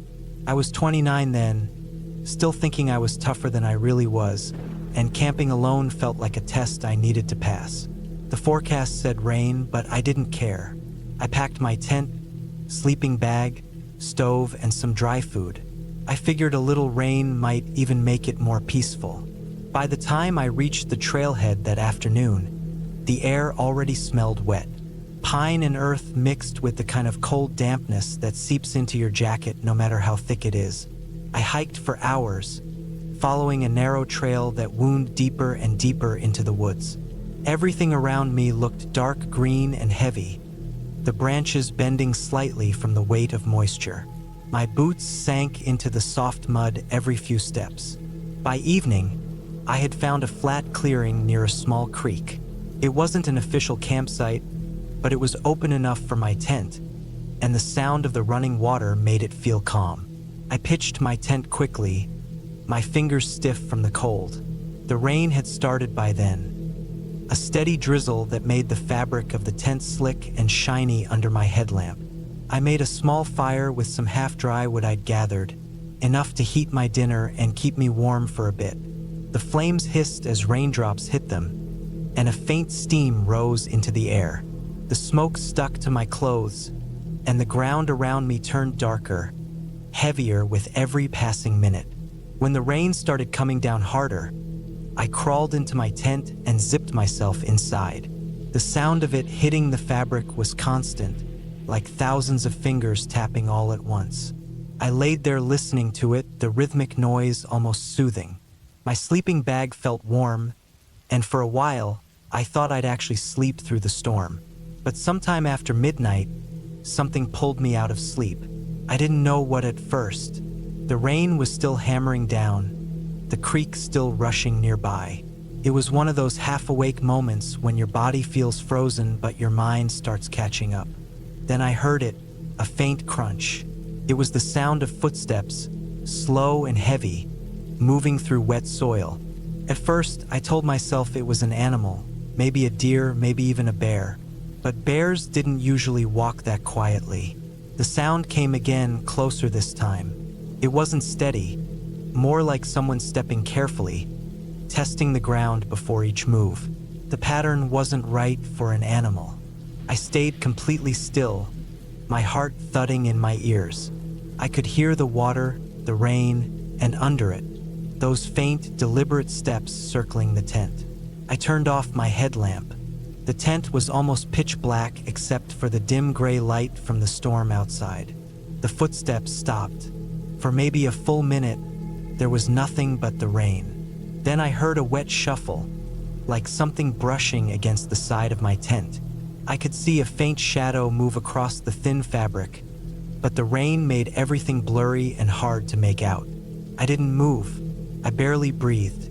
Every instinct told me to stay quiet. The sound circled around again, slower now. I realized I hadn't packed anything that could really defend me, just a small knife for food prep. I reached for it silently, my hand shaking so much that the metal barely made a sound when I picked it up. I waited. The sound stopped again. For a few seconds, there was absolutely nothing but the storm. Then, as if something had changed its mind, The sound faded away. Slow, steady footsteps moving back into the woods. I listened for a long time, maybe 10 minutes, maybe more. My body wouldn't relax. I couldn't tell if whoever it was had gone far or was still standing out there, just watching. Eventually, I convinced myself it had been an animal after all. Maybe a hiker caught in the rain, just passing through. I tried to sleep again, but every small noise made me tense up. When I woke up the next morning, the rain had slowed to a mist. The light outside was gray and flat. I unzipped the tent slowly, stepping out onto the soaked ground. The clearing looked different in daylight, quieter, emptier. Then I saw them. Footprints. Human ones. They weren't mine, I could tell by the shape and the size. Whoever had been out there last night had circled my tent twice. The prints were deep, pressed into the mud, and led back toward the trees. I followed them a few feet before stopping. The tracks disappeared into the thicker part of the woods where the ground turned to leaves and needles. There was no sign of anyone. I felt that uneasy feeling crawl up the back of my neck again. I packed everything fast, faster than I ever had before. I didn't even bother with breakfast. I stuffed the wet tent into my bag, threw everything else on top, and started back toward the trail. The forest was dead quiet except for drops of water falling from the branches. I kept looking over my shoulder every few minutes. The trail looked different now, washed out in places by the rain. My boots slipped in the mud, and my clothes were soaked through. Every sound made me jump. The cracking of a branch, the rush of the wind. I kept replaying the footsteps in my head, the way they'd moved, how slow they were. I didn't stop until I reached my car. Hours later, my lungs burning from the hike. When I finally looked back one last time before leaving, I saw nothing but the fog drifting between the trees. It was hard to tell if anything had really happened or if I just imagined it all. But when I got home that night, I took everything out of my backpack to let it dry. My tent was still damp and covered in bits of mud. As I unfolded it, I noticed something strange. A small rip near the bottom of one side. The tear wasn't from a branch or a rock. It looked like it had been cut cleanly, as if by a knife right through the fabric. I just stared at it for a long time. It wasn't big, maybe 2 inches long, but it was enough to make me realize what I'd felt that night hadn't been my imagination. Someone had been there right next to my tent, close enough to touch it. Maybe they'd changed their mind. Maybe the rain or my movement scared them off. I'll never know. I threw the tent out the next day. I haven't camped alone since. Sometimes, late at night when it rains, I still hear that sound in my head. The slow crunch of footsteps circling in the dark. And every time it storms, I remember how close that sound really was, how thin that layer of fabric had been between me and whoever or whatever was out there watching.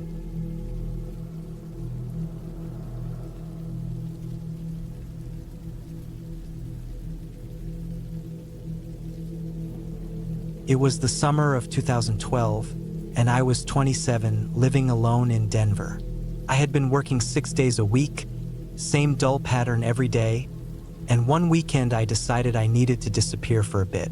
I packed up my old gray Ford Ranger with a tent, sleeping bag, food, and a few essentials. I didn't want to go to any popular campground filled with families or loud groups. I wanted silence, woods, and isolation. I found a small spot online, **Black Hollow Creek **, deep in western Colorado.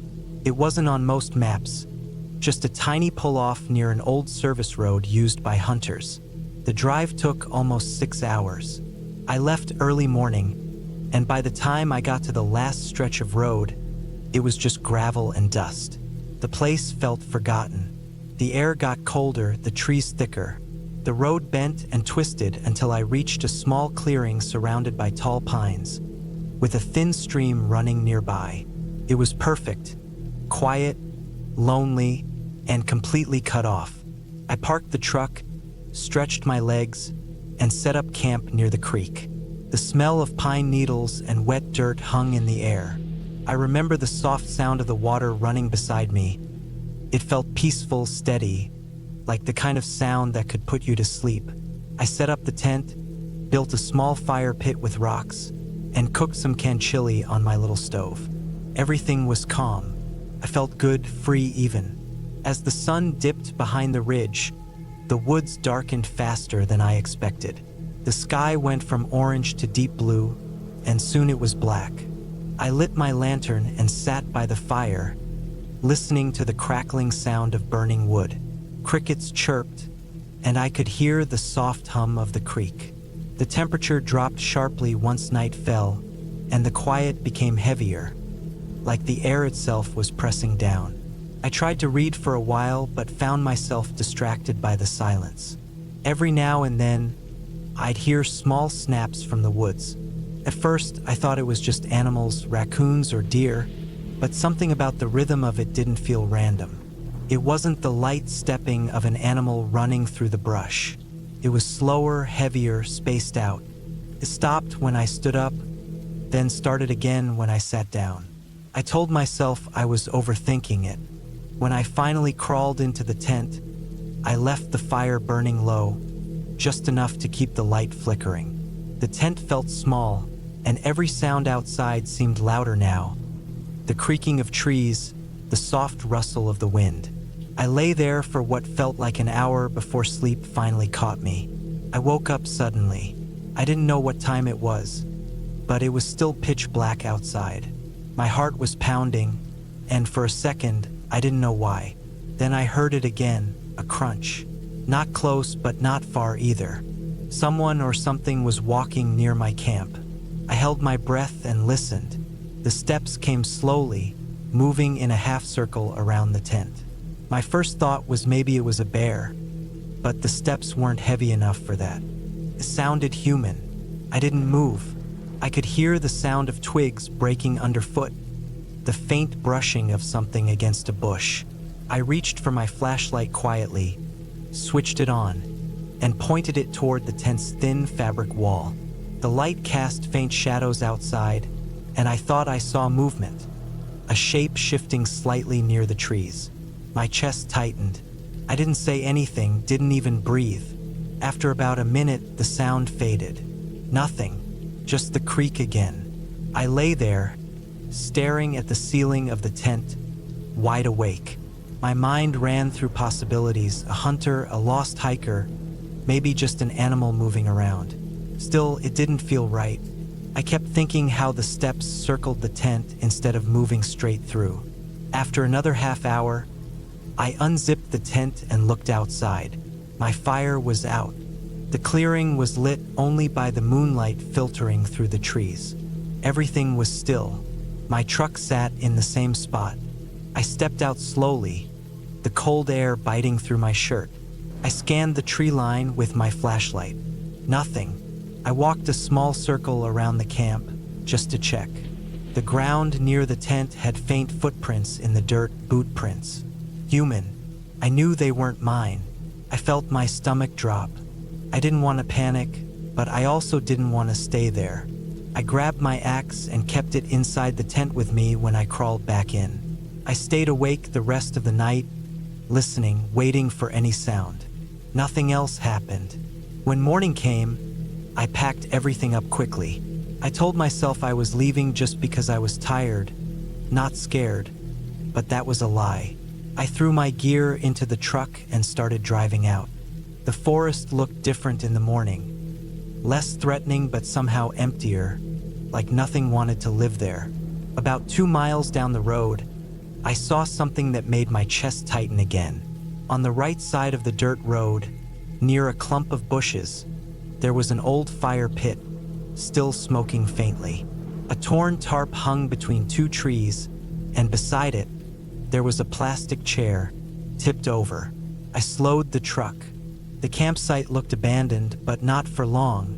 There were fresh footprints around it. I got out and looked closer. There were empty beer cans, a half-eaten bag of chips, and a small pile of cigarette butts. Someone had been there recently. What made my stomach twist, though, was what was hanging from one of the branches nearby. A dirty blue jacket, like someone had left it to dry. Under it, on a flat rock, there was a hunting knife. The blade looked clean, but I didn't touch it. The whole place gave me a bad feeling. I got back in the truck and drove faster, not looking back.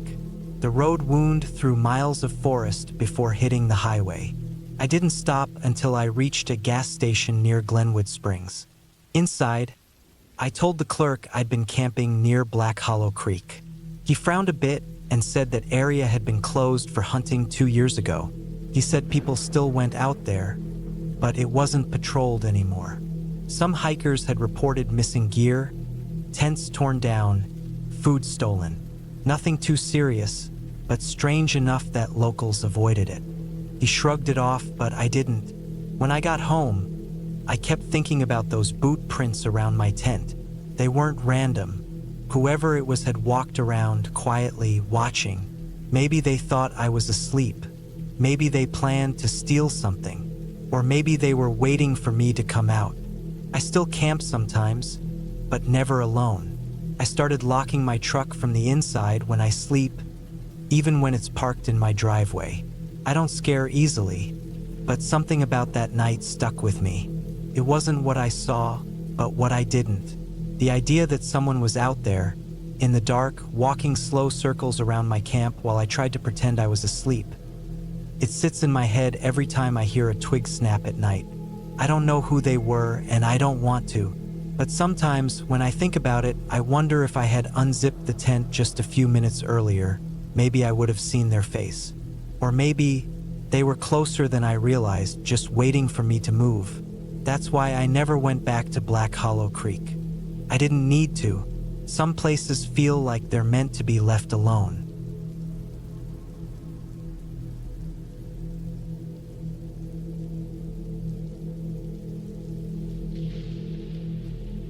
I went camping in northern Arizona in the fall of 2017. I was 27 back then, working long weeks at a car parts warehouse in Phoenix. I didn't have many close friends, and most weekends I stayed home.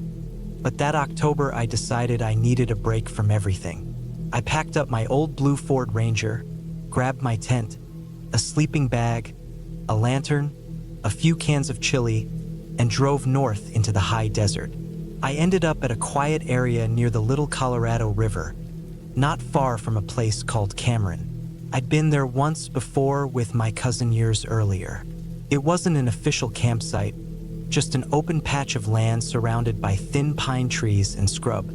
The river ran about 30 yards downhill from where I parked. The air was cold and dry, the sky clear. I set up camp near a half-burned fire ring, pitched my tent, and sat on an old log, eating cold beans straight from the can. By the time I finished setting up, the sun was already dropping behind the cliffs in the distance. I remember how fast the light faded there. 1 minute everything was golden, the next it was gray. I started a fire with a few dry sticks and the lighter I kept in the glove box. The flames caught quick, snapping quietly in the still air. That first night was fine. I sat by the fire, listening to the slow rush of the river below. A few coyotes called far off to the east. I felt relaxed, even peaceful. I crawled into my sleeping bag around 10 and fell asleep not long after. The next morning, I hiked along the river for a while. The ground was covered in small animal tracks, mostly rabbits and raccoons, but some larger ones too, maybe from a stray dog or coyote. I didn't think much about it.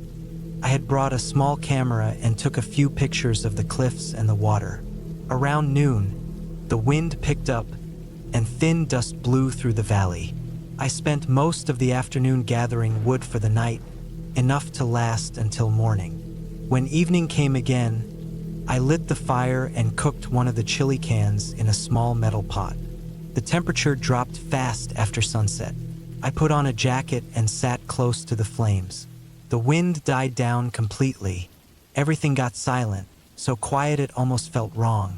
I could hear my own heartbeat in my ears. That's when I noticed movement near the trees. At first, I thought it was just the flicker of the fire making shadows dance. but the shape didn't move like a shadow. It stayed low to the ground, maybe 30 or 40 feet away, and shifted slightly from one tree to another. I froze, staring hard, trying to make out what it was. The fire crackled behind me. It looked like a person at first, thin, bent over, but it didn't move like one. It was slow, deliberate. I thought maybe it was an animal, a deer or coyote, until it stood upright. I only saw it for a second, maybe less, but it was enough. A tall, lean shape, pale in the firelight, standing completely still between the trees. I blinked, and it was gone. My stomach dropped. I told myself it was just someone hiking, maybe a local hunter or ranch hand. But something about the way it moved, it wasn't normal. I threw a few bigger logs on the fire and sat there, staring into the dark. After a while, I heard something again, a soft rustling sound, coming from the left side of camp. Then another from behind. It was quiet, like someone stepping on dry grass, trying not to make noise. I gripped the hatchet I kept near my chair and waited. The sound came again, closer this time. The firelight only reached so far. Beyond that, it was pitch black. I leaned forward, squinting into the dark. Then I caught a glimpse of it again, this time crawling on all fours at the edge of the light, moving fast, too fast. It darted behind a bush, then vanished. I didn't sleep that night.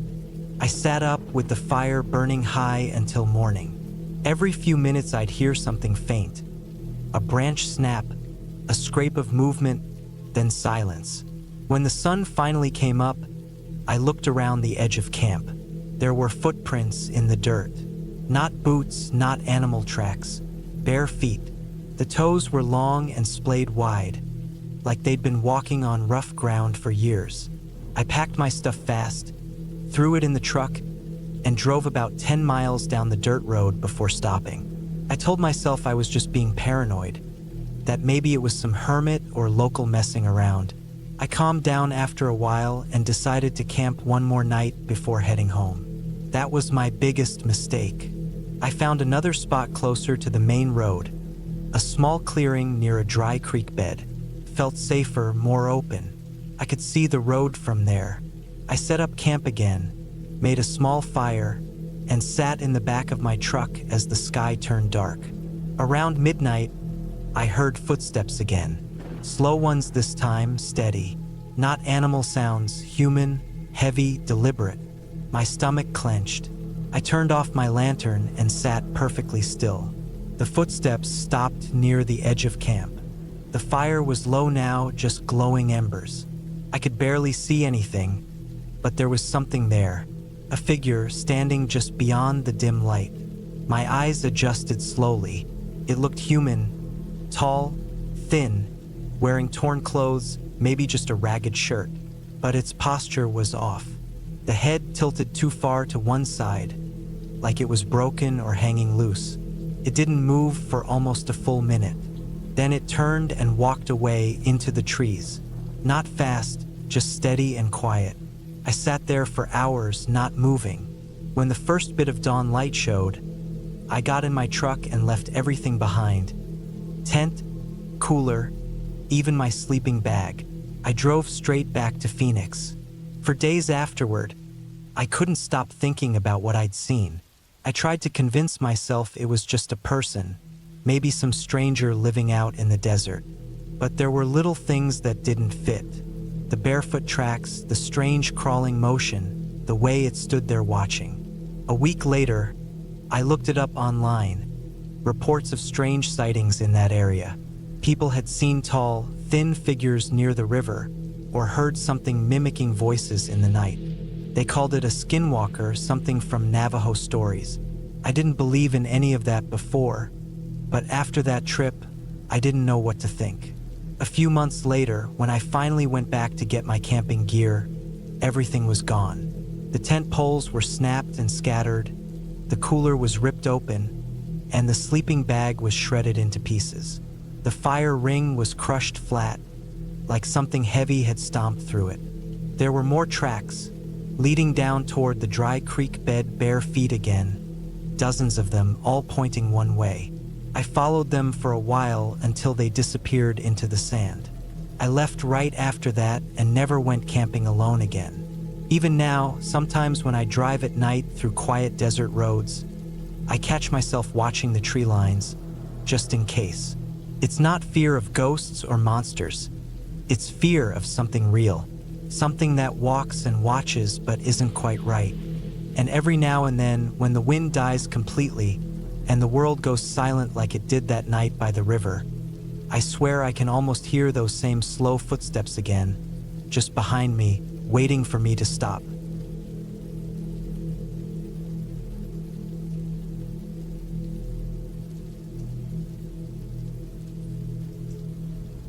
It was the fall of 2016 when I decided to take a solo camping trip deep into the woods of northern Washington. I was 28 at the time, looking to disconnect and clear my head. Life had been a blur. Work was stressful, my relationship was on the rocks, and I hadn't had a break in ages. So, I packed up my gear and set off for a weekend in the wilderness, hoping the isolation would help me find some peace. I arrived at the campsite just as the sun was beginning to dip behind the mountains. The air was crisp, and the scent of pine filled my lungs. I'd done my research, and the spot I'd chosen was far off any beaten path. Secluded enough that I'd have the place to myself, and that's exactly how I liked it. Setting up camp took longer than I expected. The ground was uneven, and the tent's poles seemed to have a mind of their own. After some cursing and adjusting, I finally got the tent up and my gear organized. The first night was peaceful. I cooked a simple dinner over the campfire, listened to the sounds of the forest around me, and went to bed early. I had no intention of doing anything too strenuous. I'd hike around the area the next day, just taking in the sights and getting a break from the constant noise of city life. The next morning, I woke up early, feeling well-rested and ready to explore. The air was cool, and a heavy mist clung to the ground, giving the forest an eerie feeling. I strapped on my boots and set off down a narrow trail that led deeper into the woods. As I walked, I couldn't shake the feeling that something was off.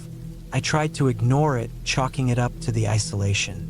I hadn't spent much time in the woods before, especially not alone, and the quiet was something I wasn't quite used to. The mist only seemed to get thicker as the day went on, and soon, I found myself in a section of the forest that didn't feel familiar. The trees were older here, their twisted branches creating a canopy that blocked out most of the light. It was like walking in a tunnel of green, the path barely visible beneath my feet. I paused for a moment, listening to the stillness, but then heard something. A rustle in the bushes to my left. I froze, instinctively gripping the handle of my knife. My first thought was that it was just an animal, maybe a deer or a rabbit, but the sound wasn't right. It was too deliberate, too heavy. It sounded like someone was moving through the underbrush, but with no intention of being stealthy. I called out, trying to convince myself it was just a bear or some other wildlife, but nothing responded. I stood there for a long minute, waiting, my heart pounding in my chest. The silence returned, but I couldn't shake the feeling that something was watching me. I didn't want to overreact, so I pushed the thought from my mind and kept walking. But every few steps, I glanced over my shoulder, as if expecting someone or something to be there. I spent the next few hours walking in circles, trying to convince myself it was just my nerves. But the feeling only grew stronger, and soon I noticed something strange. There were no animal tracks anywhere. Not a single sign of wildlife, not even bird calls. Just the sound of my boots crunching on the dry leaves beneath me and the distant whisper of wind through the trees. By late afternoon, I had wandered so far off the trail that I wasn't entirely sure how to get back to camp. The mist was thicker now, and the sun was low in the sky. I wasn't lost exactly, but I wasn't sure which way to go either. Then, as I was scanning the trees ahead of me, I saw something. A figure standing between the trunks. It was tall, almost unnaturally so, and its shape seemed wrong. The person, if it was a person, wasn't moving, just standing still, staring at me. I couldn't make out any features. It was just a dark silhouette against the trees. The air felt thicker, heavier. I tried to call out, but my voice got caught in my throat. I took a step back, then another, but the figure didn't move.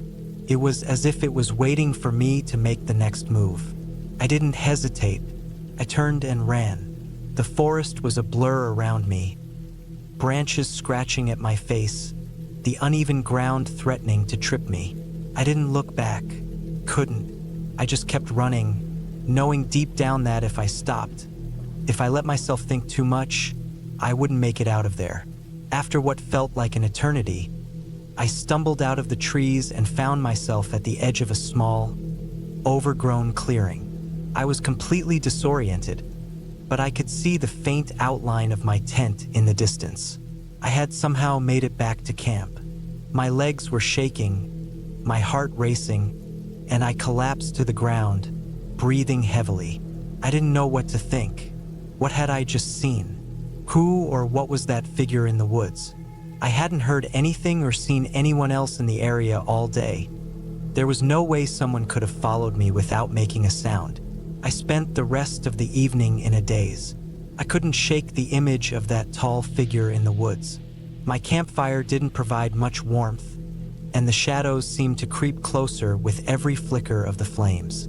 I didn't sleep that night, not a wink. Every little sound outside my tent made me tense up, thinking someone was out there, waiting. The next morning, I packed up my gear quickly, eager to leave. I didn't even bother to eat, just grabbed my things, broke down the tent, and started hiking back to my car. The mist had lifted, but the eerie feeling still clung to the air. When I got to the parking area, I looked around, half expecting to see someone watching me from the woods, but there was nothing. Just the usual abandoned campsite with a few scattered cars. I haven't been back to that area since. I've camped plenty of other places, but I can't shake the feeling that whatever I saw that day in the woods was real. It wasn't some trick of the light or an overactive imagination. It was too deliberate, too wrong. I'm still not sure what it was, but I know one thing for sure. I don't ever want to find out.